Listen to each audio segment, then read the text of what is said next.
this computer. Are you sure you want to record? Yes, that's why I press the record button. And then I'm going to present and also share my screen. This one, that one. Excellent. Hello, everyone. Welcome to Kent Digital Meetup Ashford branch, where this episode, let's call it, we're talking about branding. And in true me fashion, I also blame it on Megan for not being here this evening because it's her birthday. I am already running late, so let's jump through to the agenda. 6:30, attendees join via Zoom link, which you've all done successfully. Thank you very much for that. We're about to jump into the first of two speakers tonight. We have got Karen Davies, who's the founder and creative director of Pink Lemon Designing. Gosh, this is just, sorry, this is like every time. Pink Lemon Branding and Design. She's going to be talking to us about how to choose the right colors for your branding and how it can impact your business. Then we'll have a short break, which is not going to be at 7:05 because of aforementioned me and lateness issues. And then after that, we're going to be jumping into Steve Howard's talk. Steve is CEO at Finally Agency, and his talk, Alienate to Accelerate. He'll be sharing how you can build a relevant and believable brand and grow your business by knowing precisely what you stand for and who your target customer is. So, this is like the quickest intro ever. Without further ado, I'm gonna stop sharing and, this is actually on time. I'm gonna hand over to the esteemed Karen and also add Leona to the room. Karen, okay. Pink Lemon, Branding and Design. It is over to you. Thank you. Right, I'm just gonna share my screen. Okay, so can everybody see that? Yes. Yeah. Okay, right. So I'm going to walk you through in this presentation 5 tips on how to choose the right colours for your brand. And this presentation was created because I've worked with a lot of clients over the years that when it comes to choosing their brand colours, literally have no idea where to start. And so I've just got a bit of a process that I'd want to share with you today, just to walk you through it. So before I start, I just wanted to kind of put something out there. And I know there's a lot of creatives in the room, so to speak, but I just want to put out there, if you have branding already for your business, have you chosen those colours that you now have because you like them? And if you wouldn't mind, if you could just put in the chat whether a yes or a no, just to give me a little bit of insight into that, because I always find it quite interesting how people make their decisions. Okay, bear with me. Right, okay, just a little bit about who I am.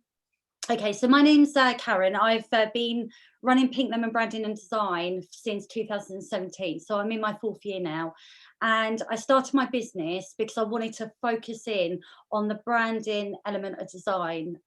Previous, I'd worked for over 20 years sort of in marketing roles, and I was fascinated with branding. In 2017, I actually left my career in London in communications, and I actually did a BA honours degree in down at the UCO Maidstone, because I wanted to really deep dive into graphic design, branding, digital marketing, that kind of thing, to learn more about it. But branding's always been something that I've been absolutely fascinated about, because actually it can have huge impact on how a business performs and its success.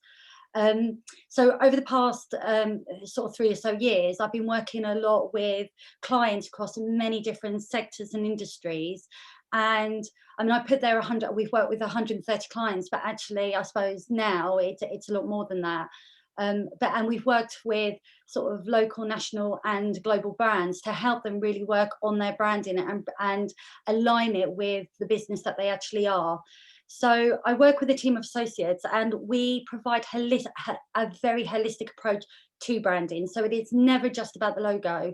The logo is one element of the process, but it's about looking at everything that is relevant to that process. So, you know, what the business is about, getting that brand clarity, and how that feeds into the overall look, feel, and style of the brand.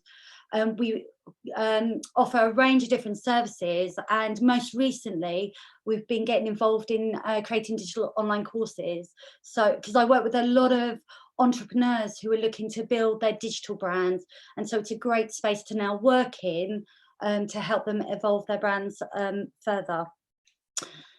So why are colours important for your business? So colour is one of the most noticeable elements of your brand, and it obviously plays an integral role in how your brand is perceived. Colour is a way of communicating, and not only does it help your business to be recognised, but it also helps your business to be remembered. It has the potential to attract the right customers to your website, and it can be a really big motivator when it comes to customers choosing the right product or service or brand to work with. Now, when it comes to creating your brand, first impressions count, and your brand's colours are one of the first things that your audience is going to see. It's a powerful communication tool that evokes emotion and can stimulate senses, which becomes really powerful when you're trying to market your brand. Colour contains certain information, so when you're choosing your colours or you're using colours within your marketing, you're evoking certain you're telling certain stories and communicating information to your audience. So with this in mind, it means that colour can be used to your advantage, because it's what you can use to communicate the right information that you want to deliver to your customers about your brand. You have the power to make your customers feel a certain way, so that when they do come into contact with your business, you can be perceived in the right way. So research shows that 85% of consumers believe colour is one of the biggest motivators. Now, these stats are huge. When you think about the impact that colour has, it's not something to be overlooked when you're going through your the branding process. The colour is an important aspect of that.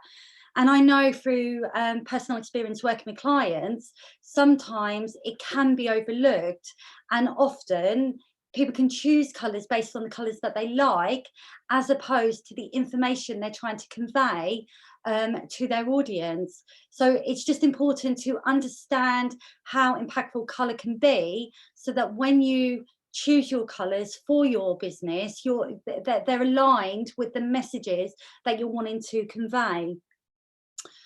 Now, just to put this into context, I've chosen 3 examples, the first one being Cadbury's. Now, large brands have been using colour recognition for years and years and years. It's not done accidentally, it's all done with purpose and intention, and Cadbury's is no different. Their purple was chosen as a tribute to Queen Victoria. It's a regal colour, and it's a colour that they very much wanted associated with their brand. In 2008, Cadbury successfully trademarked their brand colour, which is a Pantone colour, and it demonstrates how important the colour is to their brand, that they would go through that process of trademarking it. Now, Apple is another great example, because we all know Apple. Apple is very much associated with design. And what's interesting is that Steve Jobs actually chose white for 2 specific reasons. Obviously, he was passionate about design and wanted to create an impact, but he also knew that white was the colour of purity, which was aligned to his vision of the products that he wanted to create. The second reason was predominantly because of the competition. A lot of his competition at the time that they were starting to bring out the iPods and the very early products within the Apple range, a lot of the competitors was using grey. And so one of the ways they just use colour to stand out is by choosing white, because he wanted to be different and wanted to convey that purity within the products and the simplicity in their design. Okay, so my third example is McDonald's. Everybody knows McDonald's. There's probably not a person not on this planet that doesn't know McDonald's, the famous red and yellow. The reason why the red was chosen was because red is considered to have a stimulating effect on the heart rate, which can increase appetite. And yellow is very largely associated with being happy, being vibrant. It has a connection to community and coming together. And also yellow can be seen at a distance. So when you're on the motorway, you're going, at high speeds, you're not going to miss the yellow M. So as you can see, these brands have chosen colour intentionally. So they don't not just random, it's been for a reason. And they have chosen colours that support their brand, support their mission, and how they want their brands to be perceived by the outside world. So how do you go about choosing colour? Okay, so my first tip is really to have a little bit of understanding towards colour psychology. Now, colour psychology is about understanding how colour can affect, impact and influence human behaviour. Understanding colour psychology will help you to build a strong, memorable and relatable brand. Some of the common colour associations that we probably all know is red being associated with danger, excitement, energy, but it can also be it can also represent love and passion. You've got orange, that's fresh and full of vitality, but it's also creative and adventurous and can be associated with being cost effective, which is why EasyJet has orange as their primary colour, so they've tapped into that. Yellow is optimism. You've got green that represents nature. It's often associated with sustainability and environment, but it can also be aligned with prestige and wealth. Blue is seen as being trustworthy and reliable, but it also has calming properties as well. Purple is royal and majestic, but again, you have spiritual connotations with purple. And brown is very down to earth and honest, but can also be used for organic and wholesome products. White is pure, simplistic, but black is seen as sophisticated and elegant. However, it can also be seen as sorrowful. So different colours have different colour associations to them, which can help when you're choosing the colours to represent your brand. And I've just included a chart here that just shows you what brands have chosen what colours, and there'll be primary reasons for that. So my tip 2 in this process is about really defining what your brand's essence is. Now, often I say this and clients can often look at me a bit blank faces, what's my essence? But this is about understanding what your brand is about. What is this thing about that you're creating? What does your brand stand for? What are its core values? Who are you trying to attract? So who is your customer base? What do they want from you? What can you support them with? What are the goals of your brand? What is your big vision? And what is the mission of the brand as well? So are you wanting your customers to feel a certain way when they come into contact with your brand? And if so, what is that? And what is your brand's personality? All of this is conveyed through your branding, which is why branding is so powerful, because it can be multi-layered, and knowing your brand's personality will actually go a long way to choosing the right colours to represent that. I know when I chose my business's colours, I was very intentional, and I wanted you know, I'm at the core of my business. I wanted my femininity to come through that, and it was an intentional decision that I made for my business. So it's really important to kind of really nail down how you want your brand to be perceived and what you want your audience to get from your brand. Once you've figured this out on how you do want your audience to be perceived by your customers and what your brand's essence is, then it's time to really choose your color palette that's going to represent and support your business. So then the next step is all about getting inspired. Now, Pinterest, I'm sure many of you know Pinterest, but it's a fantastic platform to really start that process of getting creative and having a look at what's out there already, coming up with ideas, creating boards of ideas that can help you to really fine tune how you want the look, feel and style of your brand to be. Once you've got a really good essence of your and the style of your business, then you can really dive into this and like I say, have fun with it. Create a board of inspiration. There's going to be certain colors that you will be attracted to and that you will feel sits aligned with the messaging that you're looking to convey. You'll be able to make a judgment to whether those colors are right for you once you have nailed down your brand's essence and how you want your brand to be perceived. So like I was saying, using that color psychology outline to really kind of dive a bit deeper into knowing how you want that perception to come across. Once you have created your board, then choose about 6 to 8 colors that you feel is right and that will work together. There are lots of tools out there that can support you with selecting colors that work together. Canva is a brilliant tool to use, and they've got a color generator within their tool that you can kind of dive in and use to support your choices. There's also a website called The Colour Lovers, and that's a great tool as well to use as well if you just get a little bit stuck and you're not sure what's going to go together. So my tip 4 is about now getting into selecting the colours. So this is the real fun bit.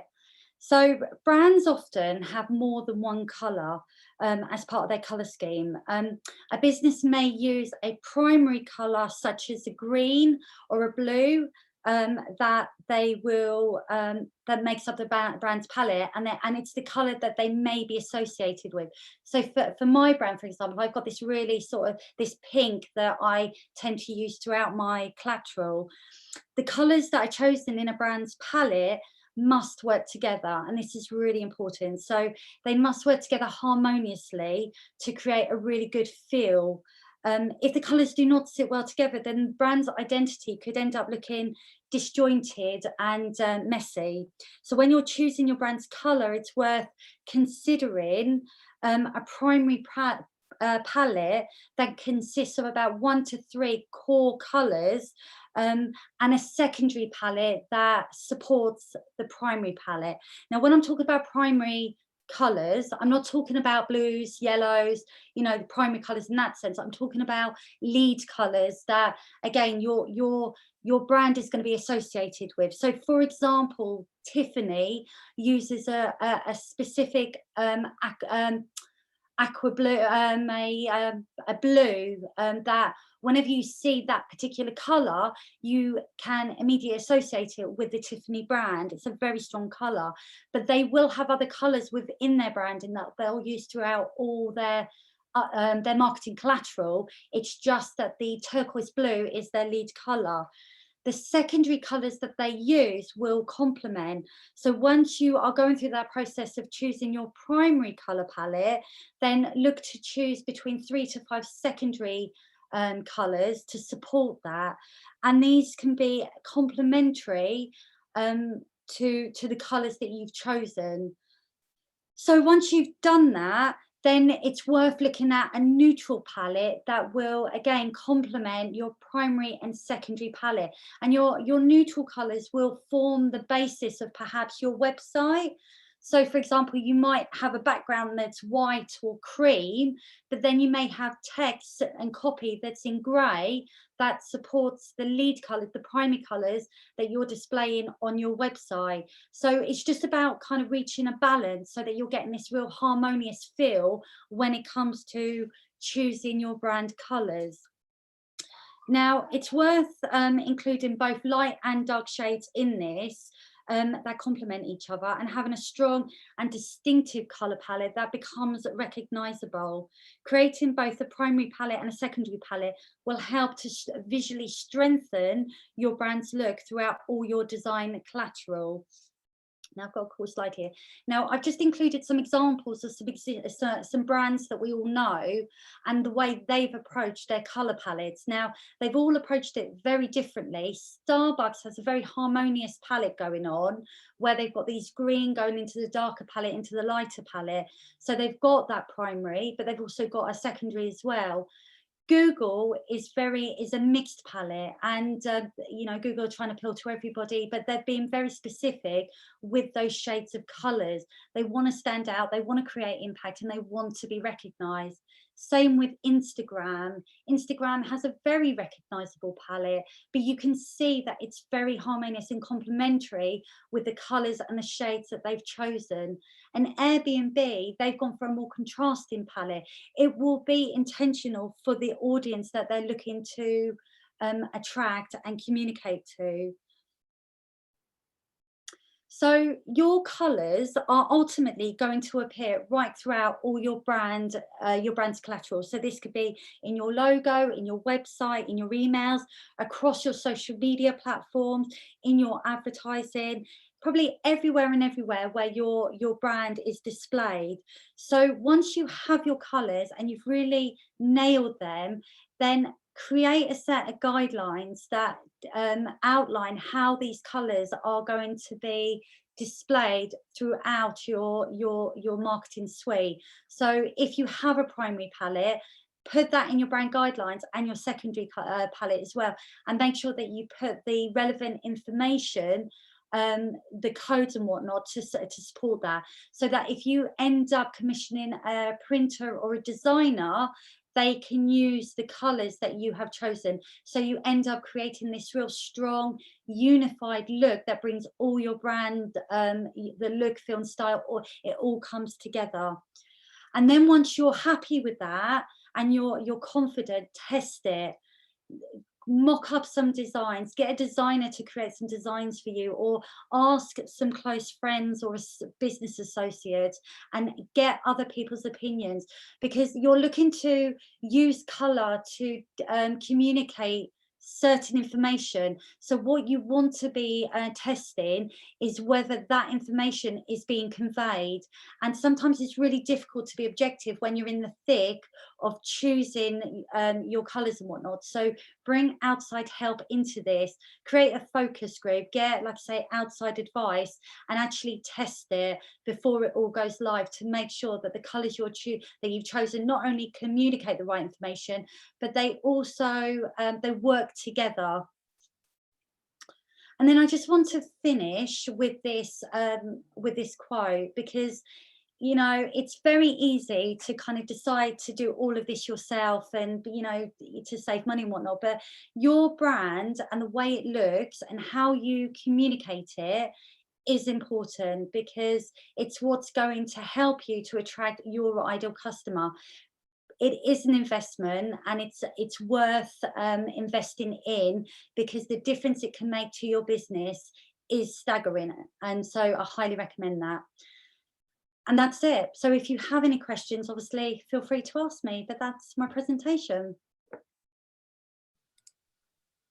Thank you so much. That was absolutely fantastic. What we're doing is anyone that's got questions, we'll do them at the end. So we'll stop for a quick break now. We'll have Steve's talk, and then we'll have like a joint Q&A kind of discussion at the end. But that was absolutely fantastic. As someone who's worked in the creative industry for quite some time, the kind of there are elements of your talk there that I kind of knew intuitively, but I didn't actually know why.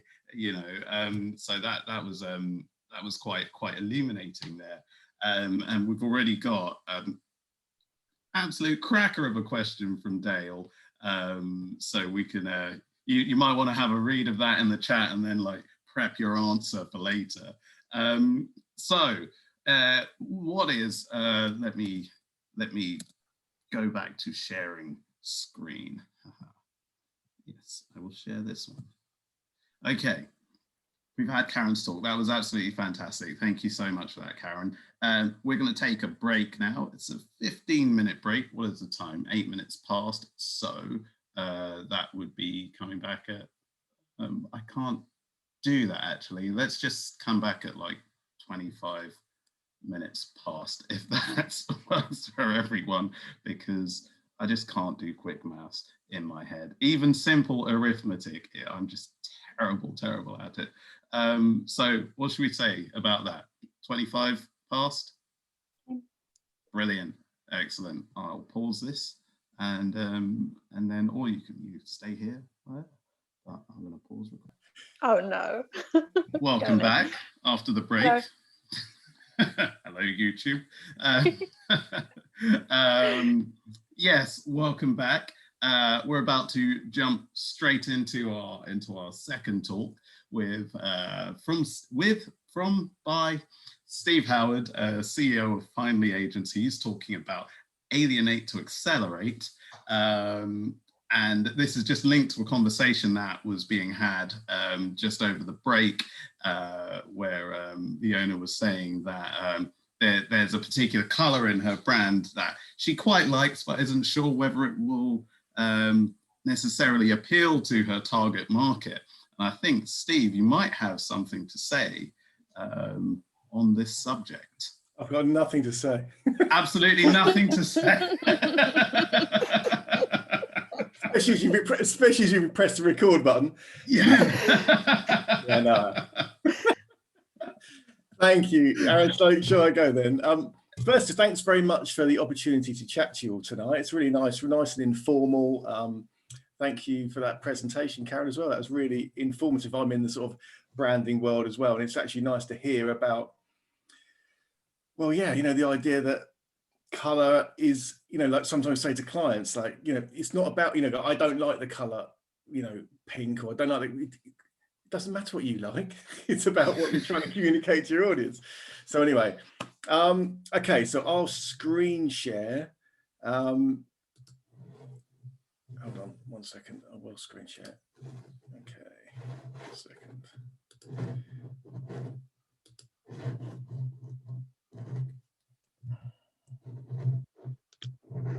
Okay, sorry, we have a technical hitch. Had a few of those today.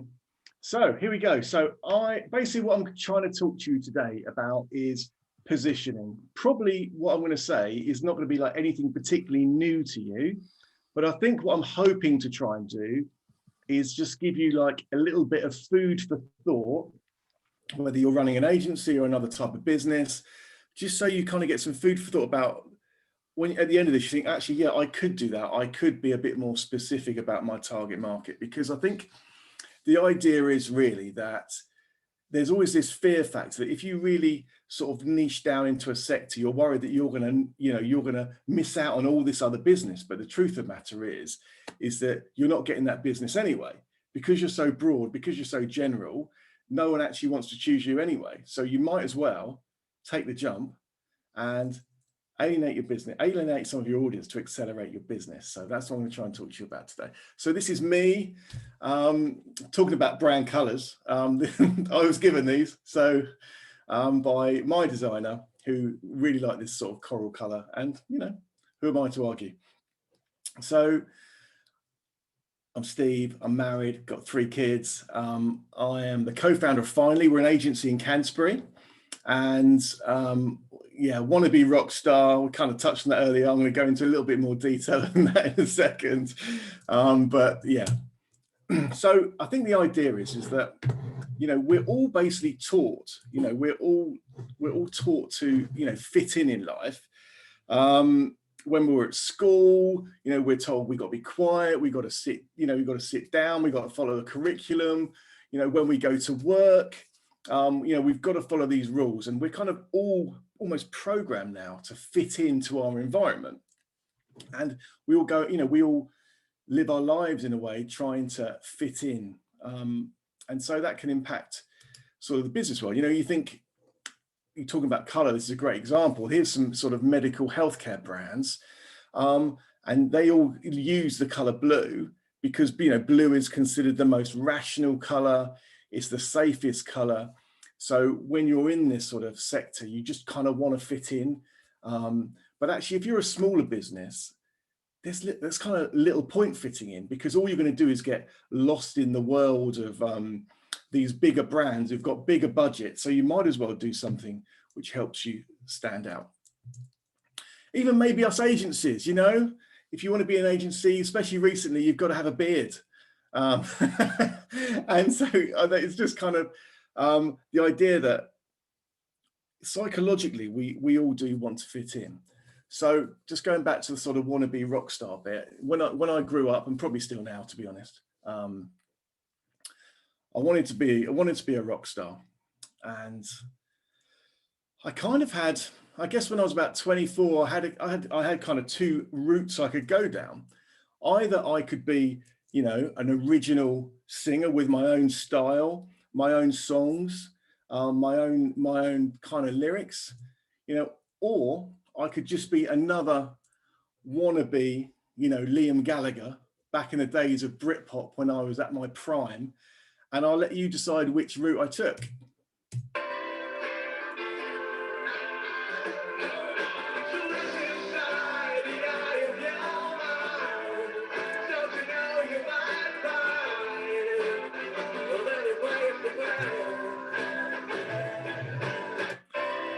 So there we go. So that's a little clip of me when I was 24. And my point is, all I did was fit in, right? I was another poor man's Liam Gallagher. I looked a bit like him. I sang a bit like him. I stood a bit like him. And the result was I didn't make it in the music industry as a singer. So there we go. Same goes again when I set up my first agency. In my head, I was like, right, I've got my own company now. Because I'd worked with agencies being on the other side of the fence as a client, I thought, right, to run an agency, I need a name, I need a logo, and I need a barn.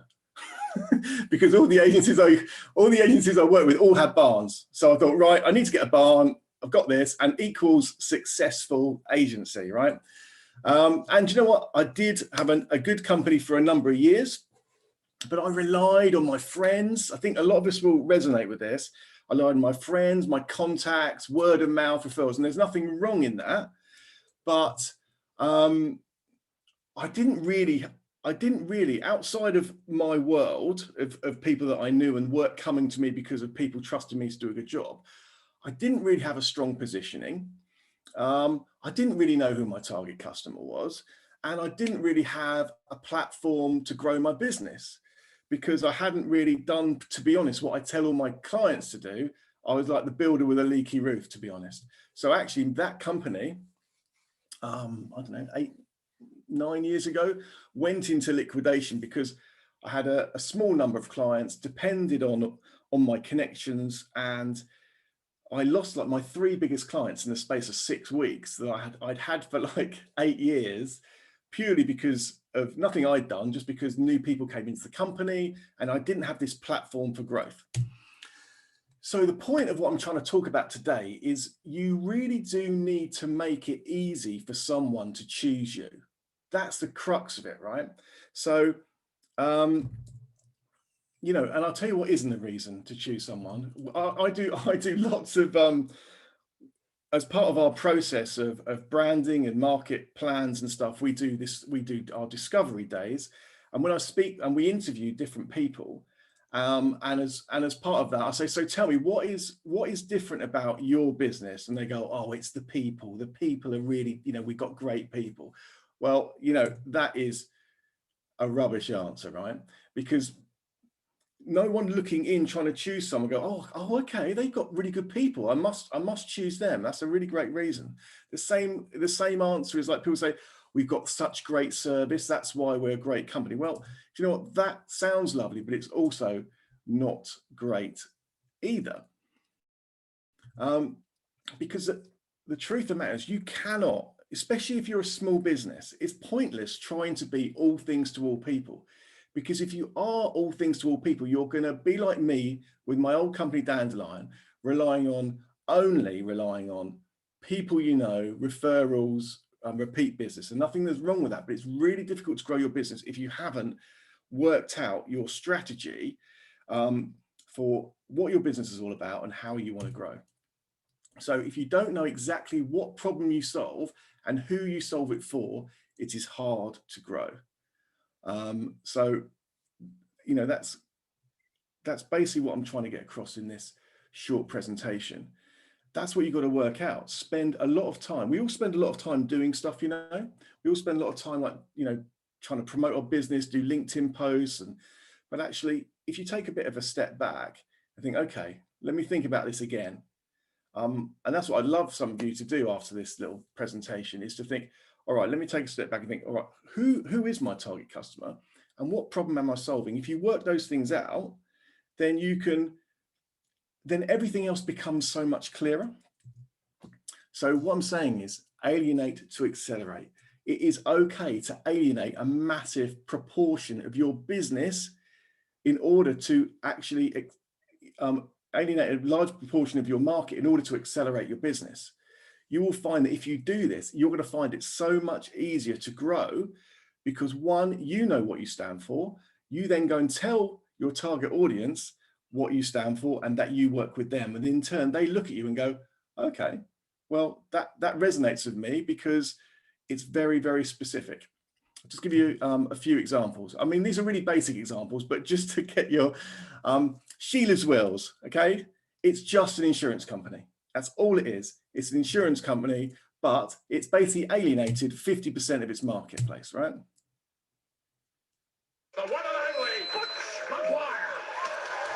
Fellas, don't you long to be a woman? Don't you sometimes wish you wore high heels? Cause if you had a name like Florence and you needed car insurance, you'd get a bonza deal from Sheila's Wheels. For ladies who insure their cars, Sheila's Wheels superstars. Make the safest offers, they would save a bunch of fibers for bonza car insurance deals. Just get under Sheila's Wheels. So there you go. So Sheila's Wills is a really good example of a company going, okay, we're going to forget about men. We're going to forget about men. We're going to target women. And then I know some of this, actually, when I think about my examples, maybe they're really sexist examples, but it's all about positioning and marketing, right? So if you are a woman and you think, do you know what, I'm going to go to Sheila's Wills because I think I'm going to get a better deal there, and they care about me, they understand me. So you become relevant to your audience. You feel like a safe place to go because it's all, you know, if you are a woman looking for insurance, then you might consider Sheila's Wills, and you can become the experts at what you do. And ultimately, if you're a consumer looking for someone, you think, okay, they get me. It's more relevant to me as a person. I think this is a really great example, right? I don't know if you know this firm. It's another hideous example, to be honest, but I'm going to go for it anyway. But I'm just trying to find really obvious examples to get your head racing about your own business. So Cordell & Cordell are ultimately just a law firm. And if you're just a law firm, imagine you're a law firm in Canterbury, right? What happens is, or what you do, you go out trying to get legal work in your local market, right? You go across Canterbury, you try and tap up different businesses or different people, you promote yourself in the local magazines or on local social media pages. And Cordell are just a legal firm. They've got people inside a building that do law, but their strapline is a partner men can count on. So here's their ad. Divorce threatens the things you've worked hardest for: your home, your savings and pension. and above all, your relationship with your children. Don't let divorce cost you any more than it has to. Call Cordell & Cordell on 0330 60 60 161 or visit cordell.co.uk, a partner men can count on. So, okay, it's a pretty horrible example, really. My wife was like, why are you showing that as an example? I said, well, the idea, so all I'm trying to say is they are just a law firm, but because they got their positioning right, they said, right, we are a law firm that specialize, we're on the side of men and we're going to help them through divorce. So if you are a man going through divorce, there's probably only one company you're going to want to use. And it's Cordell, and they're all over the place, they're on radio, they're on magazines. But ultimately, if you think about it, they are just a law firm based in a building somewhere, but their positioning has allowed them to become a national firm. They become a national firm because of their positioning and the fact they've firstly alienated women, obviously. They secondly alienated happily married men. But they've very much targeted men who are going through divorce, and they'll get loads of work across the country because men will think, yeah, that's where I'm going. I need them on my side. Another nice example actually is our accountancy firm.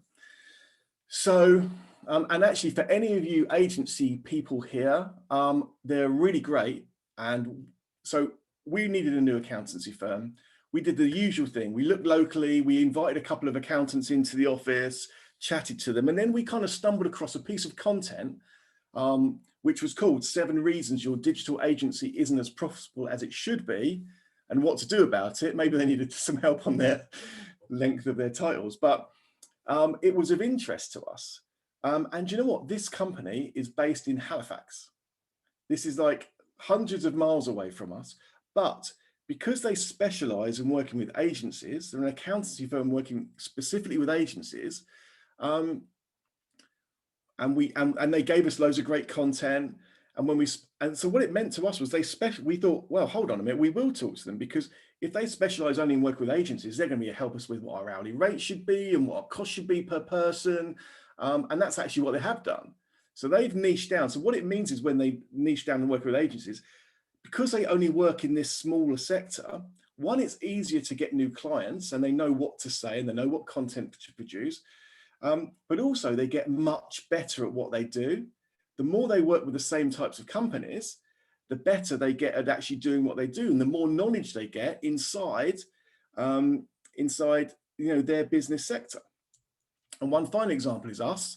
So I've been until 12 months ago, I had a general agency. We pushed the idea we're an inbound agency, but in the end, we went in with both feet 12 months ago and decided to specialize in engineering and manufacturing. Do you know why? I had 2 or 3 clients that I love working with in this sector. There was no real strategy behind it, but I thought, you know what, I want to get more of those people. But what it meant was, because I made that kind of leap of faith, really, it meant that I know what content I need to write. I know when I'm on LinkedIn who I need to connect with, and when I do connect with them, I'm much more appealing to them because they see me as one of them in their sector, as opposed to, hello, I'm an agency selling services, want to buy some. They see me as a partner inside their industry. And then, I don't know if any of you see in my LinkedIn post, because some of it actually won't be relevant to you anymore, which that sounds rather rude, but because I've niched down in the sector, on Wednesday, I do a thing called the Engineering and Manufacturing Top 10 LinkedIn posts. And what I do, I just find the 10 most engaging posts inside the engineering and manufacturing sector, and I turn it into a post, and I become part of the engineering and manufacturing community. So it's really, honestly, it's massively helped my business grow, but not just. Before, what was happening was I was growing all over the place. I had clients in B2C, B2B, every sector you can imagine. And obviously it's really hard to become great at what you do when you're spread so thin. And so making this decision to specialize in a sector has allowed us, one, to focus on B2B, but secondly, to start gaining more and more knowledge about how engineering and manufacturing companies work and the sorts of things they do inside those industries. It's really, you know, I think it's a very interesting topic, really. And no, it actually isn't very simple, because it's one of the hardest things to do, because it is scary, it's risky. You also get tempted into other things. So one of the hardest things for us, since we've specialized in that sector, is turning down work when we get an opportunity in like B2C or in a sector that we don't really know, like, oh God, well, it is money, and then there is a blooming pandemic on. But we've been pretty good. We've turned down any B2C work, any business to consumer work that's come our way, because actually I think other companies can do it better than us. And it is a commitment. But I can promise you, from my point of view of owning an agency and actually having a company for 20 years, it's probably the best thing I've ever done, because it's just allowed me, but also the team, it's allowed the team to focus on knowing where we're going as a company. So they buy into it. And I'm not saying it has to be, when I'm talking about this Alienate to Accelerate, this doesn't have to be sector specific, but it's about really working out what it is that what your business does. So I think just a local example of like, you know, the Knowlton brothers, I think they've done it quite well, just because they have specialized in creating kind of fun, engaging videos, which they promote on Facebook. And that's pretty much what they do. And people recognize them for it. And actually they've managed to be consistent and create a following from them. So, like I said, if you take this approach, it will help you know who you target. So this can be any sector, any business, understanding, you know, what you do and who you do it for. You'll know who you need to target, what content you need to create, how you communicate, and who you connect with. It informs all these things. It makes your life so much easier, and also does get buy-in from your team. So going back to what I said before, this is all about making it easy for someone to choose you, because that's all people want. Now you've got, if you're a buyer and you've got 10 choice, look, I'll give you another example. We got down to the last two of pitching for the Barrett's new website a few years ago. You know, Barrett's Jaguar, Land Rover, blah, blah, blah. And got down to the last two. We're perfectly good agency, create perfectly good websites, hope to think reasonably likable. But in the end, they went with G-Forces, who specialized in automotive, because it's the safe option. When you get these two choices, who are you going to choose? It's like you don't get fired for buying or hiring IBM, whatever the phrase is. But do you choose finally, might be a risk, they might mess it up, or I'm not going to get fired if I choose automotive. There is that psychology in it. So, and also as well, it really will. And I've learned, I've done this for 20 years and I've learned loads of lessons along the way, but it really does give you a platform to grow a real business. And growing a real business, I mean, one that in time you can sell. If it's always reliant on you as a person and all your referrals, and what I think I've managed to change over the last 12 months finally is that actually I can come out of it. It's not dependent on me anymore. If I wanted to sell my business, I could sell it based on the fact that this is an engineering and manufacturing agency that I could then go on and sell. That's it. Hope it was useful. Hope you enjoyed my singing. I don't know if it came through or not on Zoom, but there we go.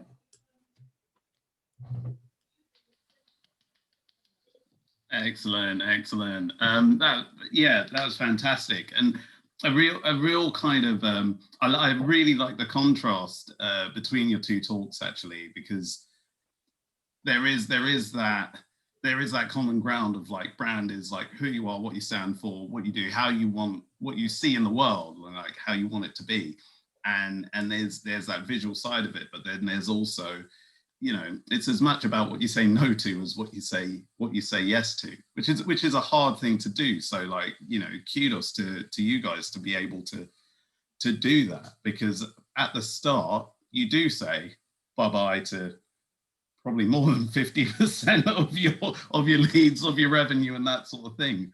But you know, if you can hold out and stick it and like go in, then yeah, you're absolutely right. Well, Aaron, just say very quickly, like during lockdown, when maybe like you, I don't know, but you might be all right, but because some of the sectors we were in, I had phone call after phone call from people, you know, clients going, I need to stop our retainer, I need to reduce our retainer.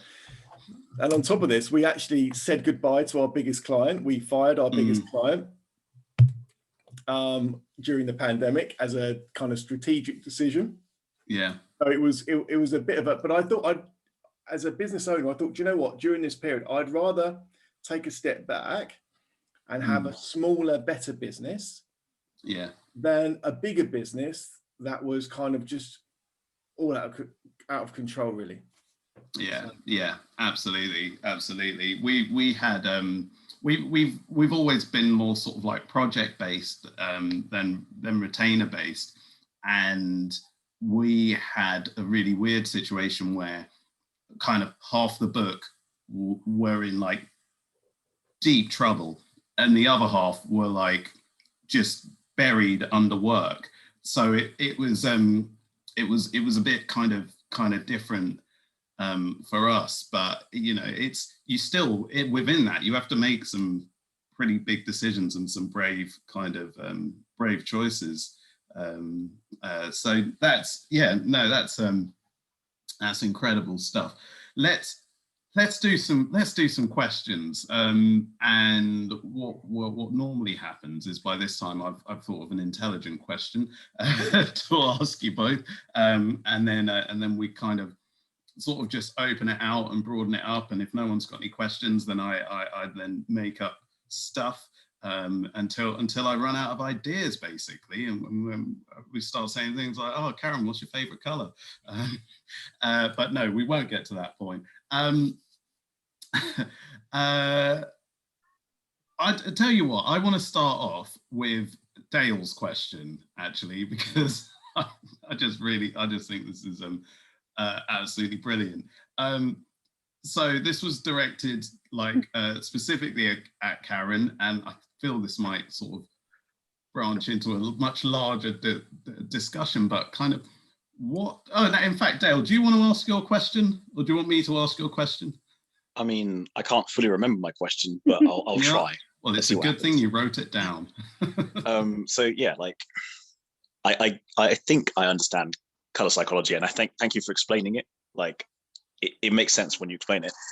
My question is, like, what came first? Like, it's probably a question you might not know the answer to, but like, have certain colors always meant certain things, or do they evolve with time and potentially based on where we are based as people? So like you mentioned, I think like blue is a stable color, for example. Has that always been the way, or does it change over time? And again, like geographical locations, or actually also as well, sorry, is there a physiological response to color as well?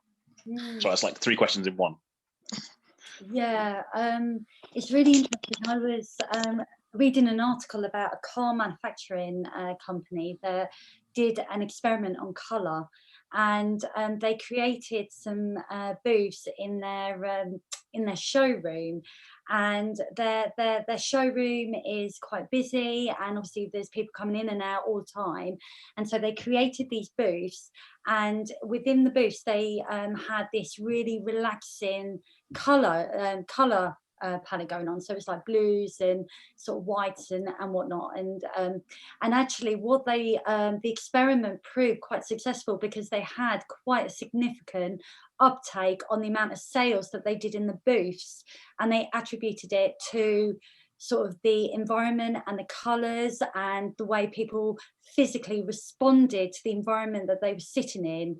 And it was quite an interesting article that I was reading about it. But yeah, it does have, I think it does have certain reactions, you know, physically, emotionally, mentally, you know, with the way people react. And in terms of the colour, in terms of cultures, I was working with a client who's based in Switzerland, and they've got a consultancy business, and part of the brief obviously had the colour element to it, and they were talking about certain colours to avoid, because they're actually within certain culture, they were consulting, but they were quite global. And so certain markets they were operating in, they couldn't use certain colours because actually it would be detrimental to the way they're being perceived.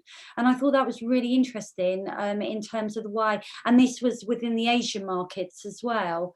So I talk loosely about colour and psychology, but obviously it's going to change with, you know, like say cultures, different countries, things like, to how they perceive colour.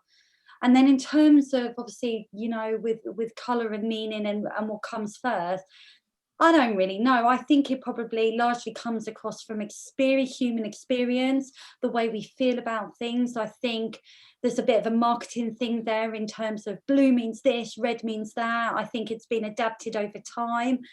But I think we respond to colours and we feel a certain reaction to a colour based on our own individual experiences with that colour. You know, I used to, when I was at secondary school, I had a bottle green uniform. I love green, I hate bottle green. And it's because I hated this school uniform I was made to wear. So even though the colour itself is, that, you know, has a lot of connotations associated with it that's quite positive, from a personal point of view, I hate the colour and I will avoid it at all cost you know, so I think it's a bit of a mixed bag there. But yeah, colour and the way and how we interpret it, it's not a lateral thing. It's there's lots of things to consider, and that goes into it. I imagine as well with blue, and there is a segue in here actually. I imagine with blue, part of that kind of calming, stable effect, like, you know, what's the biggest blue thing that most of us know of? It's the sky. Yeah. And, you know, seeing that on you know, it's only really out on nice calm days. There's probably some kind of deep psychological and physiological thing there. I know, just seeing a blue sky, I just get a little bit excited. And kind of sort of with that, you know, the companies that choose blue, that want to kind of show that stability and that trustworthiness of the sky. It reminds me of like IBM being known as Big Blue. And there was a phrase which has kind of been sort of, it's shaped and changed over the years, but the phrase was kind of, no one ever got fired for buying IBM, which kind of brings us back to kind of Steve's point about brand and niching down and kind of, you know, losing that contract to G-Forces. And I've been in that exact same situation where it's better as the buyer, it's better to be conventionally wrong than unconventionally right. And how do you decide which kind of place to kind of niche in? And also, do you go for the kind of sector, or do you go for that kind of horizontal? So at 6.2, we've gone the route of trying to match personalities, which we find across sectors, and a type of person that we kind of like working with. We've never been able to kind of zero in on like one specific sector, but even that was quite a hard thing to do, and I don't think we've fully got it. But how do you kind of, what advice would you give to kind of any businesses about kind of that process of specializing? For me, I think it's a bit like what you said, is ultimately there's enough work out there. Even when there is definitely a psychological thing that when I spoke to people about this, you know, from a client perspective, the fear of losing work because you're going to go a bit more specific. And actually that doesn't happen really, because if you've got personal relationships with people, they're not going to, if you don't want to lose them, you know, if you still need their work, they're not going to move because you've changed your positioning. They're your personal relationships, they're going to stay. But if you think about your website and your social media presence as new business tools, which they should be, it becomes just loads easier if you're much more specific. So I think for me, I would say you work out, you can either do one or two things or both. One, work out who you like working with. And especially if you're a company owner, sometimes it can be just as much a, do you know what? I like working with those guys. And also when we worked at engineering, what we worked out was we end up working with, so we work in engineering and manufacturing. Generally, we work directly with managing directors, because most of these managing directors, and they're great at what they do, they blow my mind with some of their thinking. But when it comes to marketing, they're rubbish. And they don't have any marketing resource. They'll have 10 salespeople all on the phones, calling up their mates, you know, seeing if they've got any, you know, work for them, but they'll have zero marketing resource. They'll do nothing to raise their brand profile, but that's their mentality. So we became their kind of department. They suddenly had a team of 20 people that they then had a marketing department within their business. So we worked out who we wanted to work with. You know, we did the persona type stuff. We kind of worked out who this sort of normal, this person is. But I'd say one, it's work out who you want to work with, the type of people. And secondly, just work out what you're really good at. Just work out what you're really good at and what you really like doing as part of your job, especially you're a business owner. Why do you want to do the rubbish stuff? Because normally it's a pain in the bum and you're not that good at it. And it ends up distracting you from what you're really good at. So there's a really good book, actually.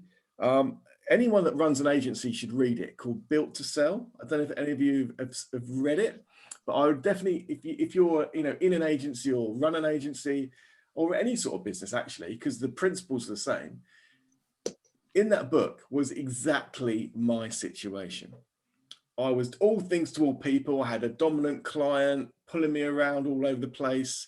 And what it meant was we became not great at anything, really. You know, we were, and just, I think it's just, I don't think sometimes we can overcomplicate things in marketing, right? We think, oh, you know, how do I find out? How can it be?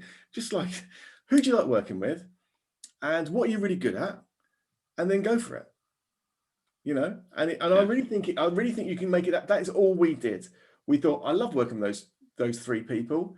They all kind of, and they really need our help. We're actually really good at holding their hand through the process. So why don't we just go for it and just say that's what we do? And I mean, I've got to be honest, a year ago, I was on a networking event for like the manufacturing world. And it was like, we'd only decided like 3 weeks before that we were going to specialize in this industry.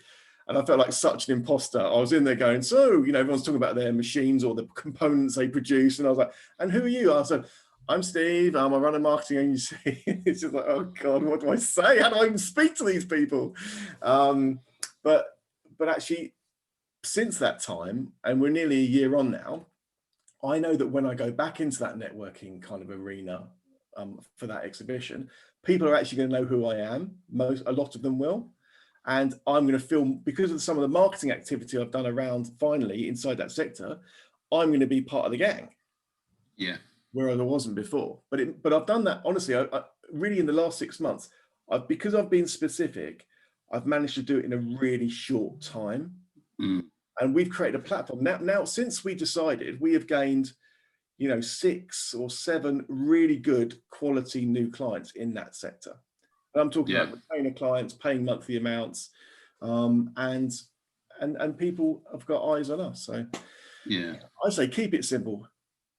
Who you like working with, and what you're really good at. Yeah, absolutely. I think where it gets, I think as well for like, I always think about what our global kind of influences are when we're working at the very small micro end of business. You know, like small SMEs, like the small part goes up to like you know, like 20 million or something like that, you're still, you know, in government's eyes, pretty small fry. But yeah, the people we're invariably buying services from and using on a day-to-day basis, companies like Zoom, for example, or Google, or, you know, Zoom's a bad example, actually. Google, Microsoft, Apple, like all of these kind of, you know, the big sort of tech, like brand names, massively diversified. And we kind of forget that they all started from one thing. Like Facebook was just social networking before they got into VR and all sorts of things. You know, Virgin was just a record shop. You know, Google was not just a search engine. It was a bloody great search engine, but it was one thing. And I guess we often, especially when you're starting off in small business, and none of us have been to MIT or anything like that, I guess it's much easier for us in the kind of service, on the service end of things, to say, oh yeah, we'll just do that. You know, you can't, it's hard to ring up Google and say, oh, can you just recommend some, I don't know, shelves for me? But, you know, you can ring your mate who's a plumber who might be able to put up some shelves or whatever, you know. So I think we do definitely face those different challenges when we're starting up. Whether, you know, the choices of whether we specialize or not, and I think we're a bit scared of it because every pound counts, every penny counts. I think, but I think, like you say, Aaron, is that any great brand stands for kind of one thing. You know, it stands for something, and then you can go out from there. And it depends how big that market becomes when you go out from there. But any great brand that we all talk about, you associate them with something. Yeah, absolutely. Dale's got his hand up, but we'll just go to the owner's question first. And I guess this is kind of directed at you, Steve, which is, do people dislike that you work with their competitors? Like, how does that? Yeah, do you know, it's a blooming good point. It's a really great point. And I guess there is that fear, but I guess it goes back to that point we made about the example given about G-forces, is that they only work with all these car manufacturers, and there is safety in people knowing the industry. So, and you know, if you you know, there's, for example, I used to work quite a lot in the healthcare sector, medical, but there'll be agencies that, you know, that's all they do. They just have this whole long list of healthcare companies. So you would think that would be an issue. I've not come across it yet. And I think because, you know, we treat every client individually, differently, trying to find out what they're all about. But I'll see if that's an issue. But I think because I've laid the groundwork and said, do you know, if I was a general agency, I think if I was a general agency working across all sectors, and I had a client in one sort of niche, and then another one came along in that niche, I would feel really bad about going. I'd say, look, I don't think we can work with you because we already work with that. But because I'm saying this is the sector I work in, I think it kind of dilutes that problem. You know, I think people just assume that you will work with people inside that industry, but obviously sign NDAs or whatever. I guess in a way, if you think about it, you know, like industrial estates that have got loads of different car, you know, retailers on their thing, is people get attracted to one place because that's where you think the expertise is. So I haven't come across it. It is a good point. I'll let you know if that changes. Karen, like, what have you had, like, kind of experienced any kind of, I guess, grouping effect on the branding side of things? Just kind of, you know, broadening it. I know you're obviously a color specialist, but, you know, broadening it to the kind of brand side of things. Do you get people's competitors coming to you and saying, I love what you did with, you know, my biggest competitor, can you do the same for me? Yeah, interestingly, I seem to attract certain sort of certain professions, the health and well-being. For whatever reason, I have worked a lot with people within that sector with their branding. You know, I think it's because my approach and the way we do what we do, as an empathic person, I think I naturally, when I'm out networking, I will connect with people along certain in certain mindsets and the way they think about a certain thing, and I think that leads to conversations that ultimately lead to building those connections. But yeah, I've definitely noticed quite a common thread in the businesses that I now work with, and it's really interesting because when I first started, it literally was about working with anyone and everyone who wanted graphic design, web, you know, branding, all of that. And then I made the decision, it must have been about 18 months ago, that I only wanted to work with a specifics, and I was looking at my positioning, but it's not something that I've kind of resolved. It's an ongoing thing, and more so because of COVID. So COVID's thrown up a huge amount of stuff for me, and it's given me time to really look at kind of the business and where it's going, because actually I realized that it was kind of taking control of me and me not it. So it's really interesting listening to your talk, because I'm so there at the moment. You know, I've got this real desire to really build out the digital course space. I love it. It's very aligned with who I am. It works well with my skill set and the things that I'm interested in, what I do.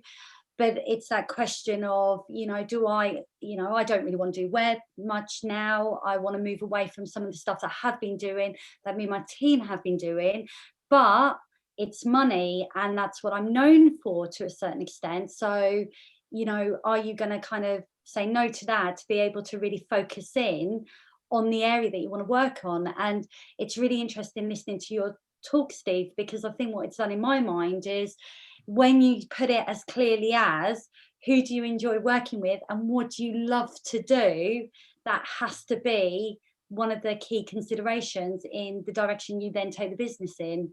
But I know it's quite a it's a tricky thing, because you don't want to lose what you've built up, but at the same time you want to evolve and move into other areas that you know that equally could Karen, be. read that Built to Sell book.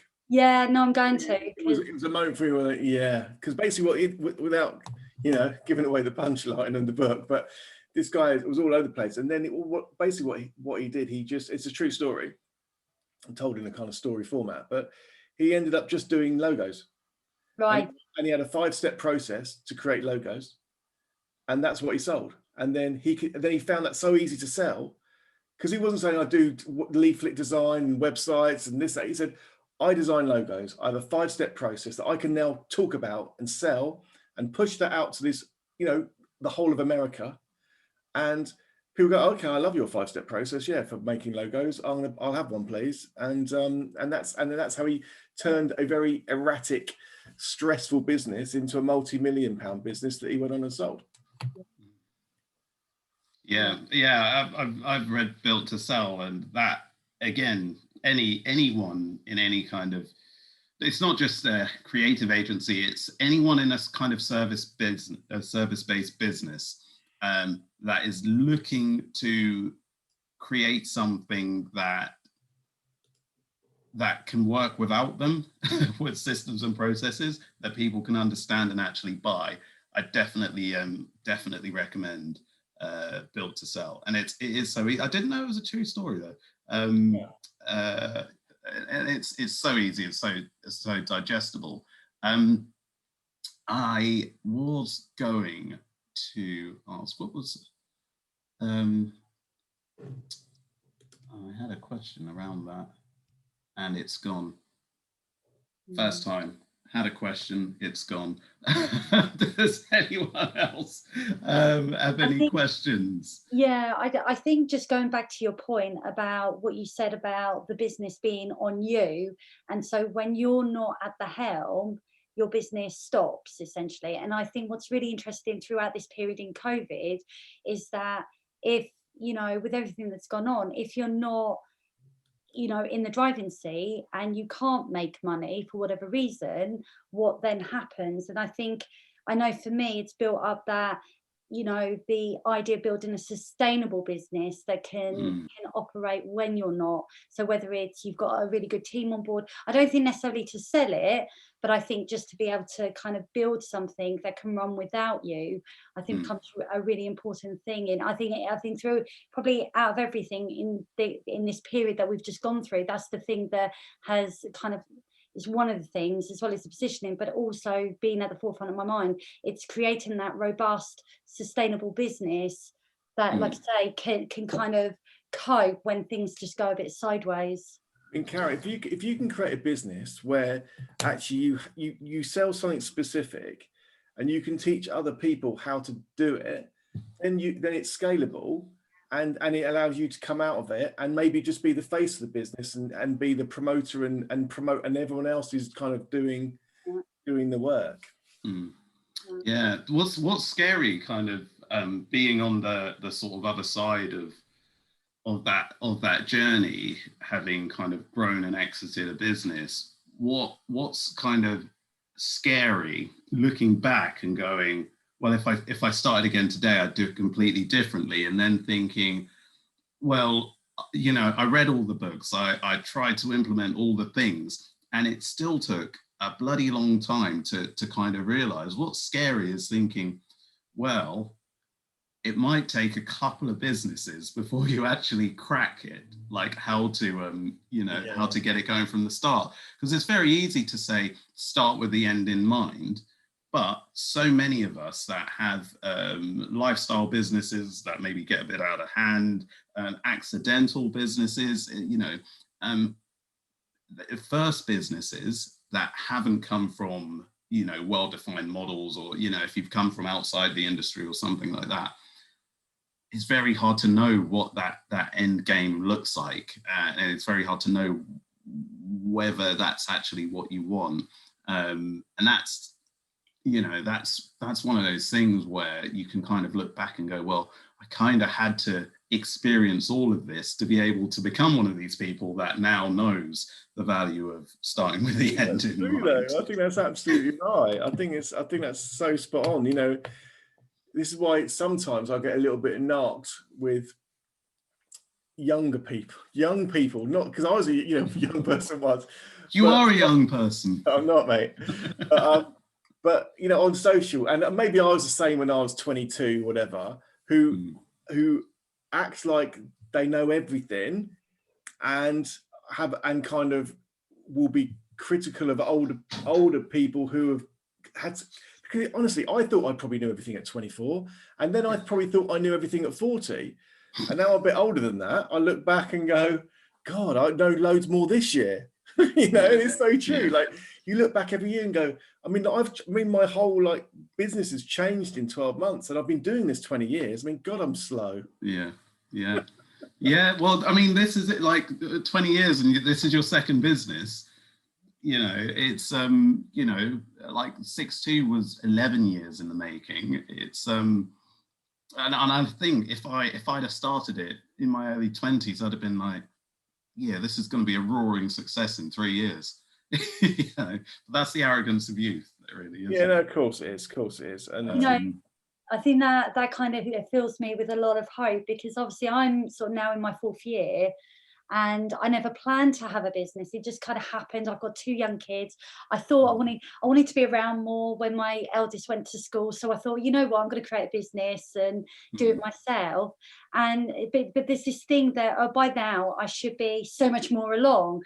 And actually, when I look around and I listen to people that have been doing this for a lot longer, it takes a phenomenal amount of time to really get your business up and running, but also to know what kind of business you're wanting to create. I think the first probably 5 years or so is just about figuring that bit out, and then working out how to bring it all together so that you can actually create something that you absolutely 100% believe in. But yeah, it doesn't, although I kind of feel like, by my 4 years in or 3 years in, I should be so much further along.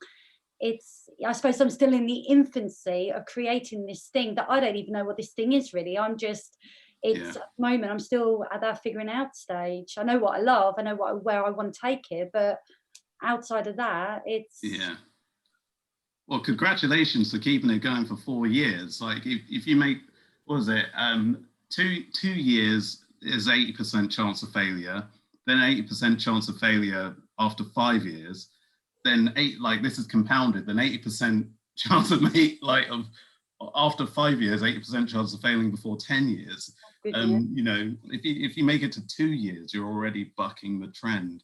I've got I've got the most respect for anyone, and this was like kind of what became one of my bugbears, especially in web design, because I didn't quite know how shady an industry it could be at the time when I got into it. And after spending a few years, kind of, you know, you spend a few years living hand to mouth, like trying to sort of make something, putting everything on the line, and then you hear stories of, you know, people getting ripped off, and you're like, that could have been me. And, you know, that, I don't know, people getting ripped off just really gets me irate. But, you know, I've got absolute respect for anyone that wakes up in the morning and that's like, right, I set myself up for the day and I go out and I try and achieve it, and I put food on the table on the efforts of my own back. You know, it's glammed up a lot. Even the kind of whole grind porn, I guess they might call it the hustle porn, that goes out every now, like well, all the time nowadays, and it's glammed up, but there is nothing like that feeling of being, you know, a week away from the end of the month and going, crap, how am I going to pay the mortgage? You know, that's not fun. It doesn't matter which way you kind of try and paint it or glamorize it. That is just not fun. And I wouldn't wish that on anyone. And I hope that no one has to experience that in business. You know, so I've got absolute respect for anyone that's doing this off their own back. Definitely. I mean, you know, like going through that sort of liquidation process, though, you know, that was probably about, I don't know how long it was, about 10, 11 years ago now. That was quite a scary time. I mean, part of it was my fault. Basically what happened was I was doing really well and I earned quite good money one year and spent a lot of it, expected the next year to be the same. And it wasn't. And then I was left in a load of trouble.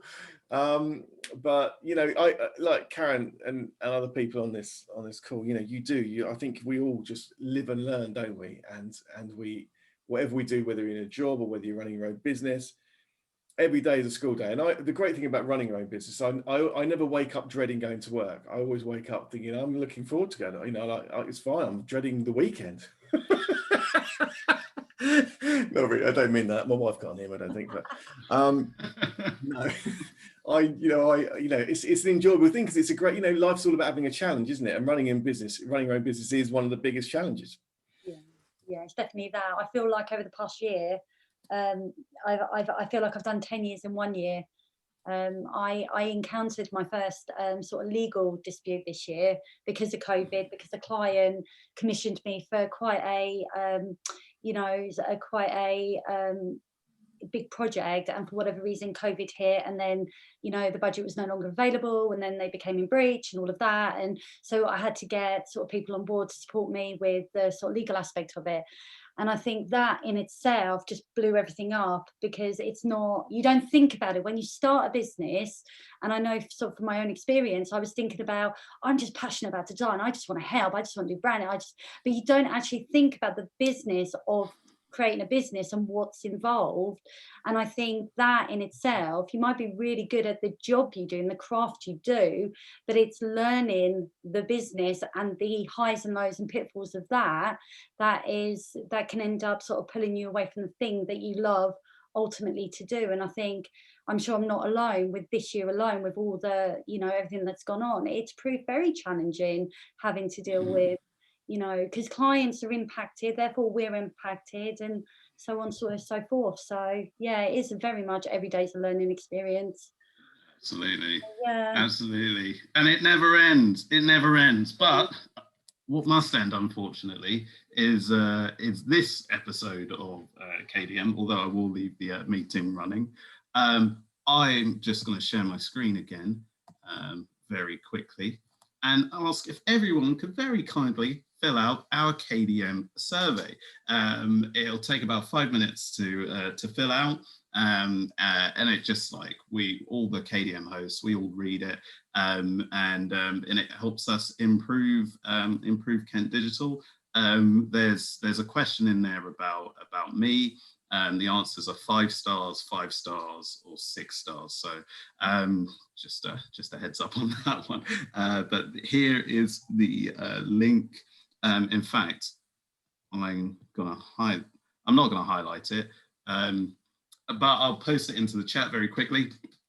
Our next meetup is Wednesday, 21st of April.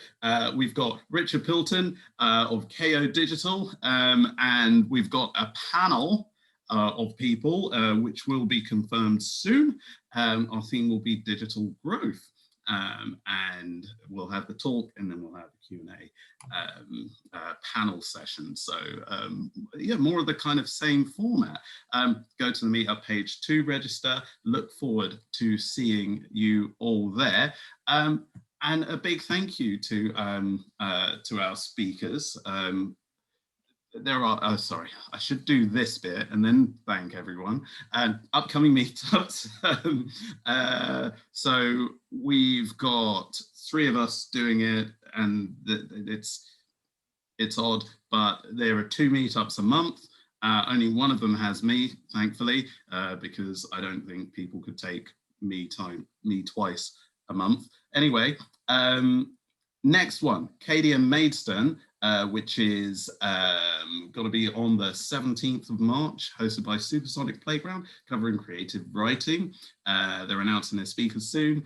And KDM Medway, hosted by Clockwork Moggy, and that's going to be the 7th of April. So register via our KDM meetup page. And so with that, I'm going to stop sharing. I'm going to thank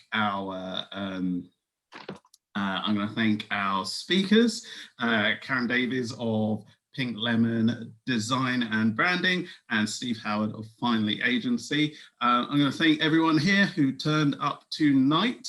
Thank you very much. It would be a slightly odd meetup if there were no other people here, but I'm sure we just have a fun little conversation, and I'd record that and put it on YouTube anyway. So yeah, that's all from us. I'm going to stop recording, and I hope to see everyone next time.